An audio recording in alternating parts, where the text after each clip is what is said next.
দরিভালের বিদায়ে Brazil দলে ফিরছে Neymar, Oscar, Antony সহ 7 ফুটবলার। তাই এই নিয়ে বিস্তারিত জানতে হলে ভিডিওটি না টেনে শেষ পর্যন্ত দেখতে থাকুন। আর আপনি যদি আমাদের চ্যানেলে নতুন হয়ে থাকেন তাহলে এক্ষুনি সাবস্ক্রাইব করে রাখুন। আর ইতিমধ্যে সাবস্ক্রাইব করে থাকলে আপনাকে অসংখ্য ধন্যবাদ। অবশেষে বিদায় ঘন্টা বেজে গেছে দরিভাল জুনিয়রের। তিনি আর ব্রাজিল দলের সঙ্গে থাকছেন না, এটা নিশ্চিত করেছে সিবিএফ। দরিভালের ওপর বেজায় চটেছে সিবিএফ প্রেসিডেন্ট। দায়িত্ব নেওয়ার পর থেকেই তিনি তার হরহামেশা পাগলা সিদ্ধান্তের জন্য বেশ সমালোচনার মুখে পড়েছিলেন। তবে কখনোই ব্রাজিলকে একটা ভালো ম্যাচ উপহার দিতে পারেনি।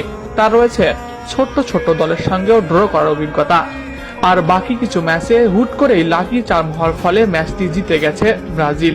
আর এটিরই ক্রেডিট নিয়েছে দরিভাল জুনিয়র। কলম্বিয়া বিপক্ষে ম্যাচটাই ধরুন না, ওই ম্যাচের শেষ মিনিটে যদি ভিনিসিয়াস গোল না করত তাহলে কি ব্রাজিল জিততে পারত? কখনোই না। আবার ওই ম্যাচে যদি 10 মিনিট এক্সট্রা টাইম না দিত তাহলে কি ব্রাজিল গোল করতে পারত না। এখানেও ব্রাজিল ভাগ্যের ছোঁয়া। তাই তো দরিভালের কোচিং অ্যাবিলিটি নিয়ে বেশ সন্দেহ তুলেছে ভক্তরা। আগামী জুনের আগেই তাকে বিদায় করে দিতে পারে এমনই খবর শোনা গেছে। আর ব্রাজিল দলে তার বিদায়ের সাথে সাথে একটা বড় চমক আসতে চলেছে। বড় পরিবর্তন নিয়ে মাঠে নামতে চলেছে ব্রাজিল। আগামী জুন মাসের উইন্ডোতে দলে ফিরবে নেইমার জুনিয়র। ইতিমধ্যে তিনি মাঠে ফিরেছে অনুশীলনে। 30 মাস সান্তোসের হয়ে খেলার কথাও রয়েছে তার। আগামী 2 মাস নেইমার পর্যবেক্ষণে থাকবেন। তবে আসছে উইন্ডোতে ব্রাজিল দলে থাকবে নেইমার, এটা নিশ্চিতভাবে বলাই যেতে পারে।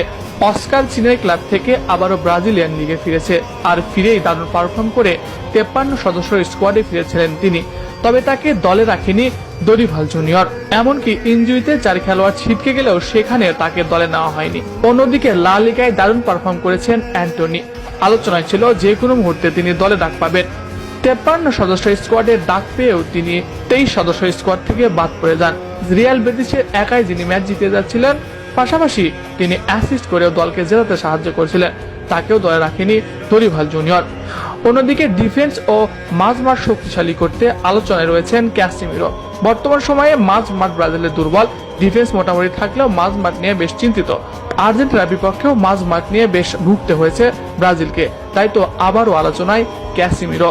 অন্যদিকে ব্রাজিল দলে ফিরতে মরিয়া রিচার্লিসনও। 2026 বিশ্বকাপ নেইমারের জন্য ফিরতে চান ব্রাজিল দলে।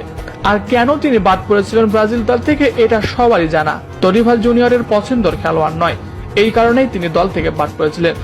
2022 কাতার বিশ্বকাপের পর থেকে কোনো এক অজানা কারণে রিচার্লিসনকে এড়িয়ে চলেছে দরিভাল জুনিয়র।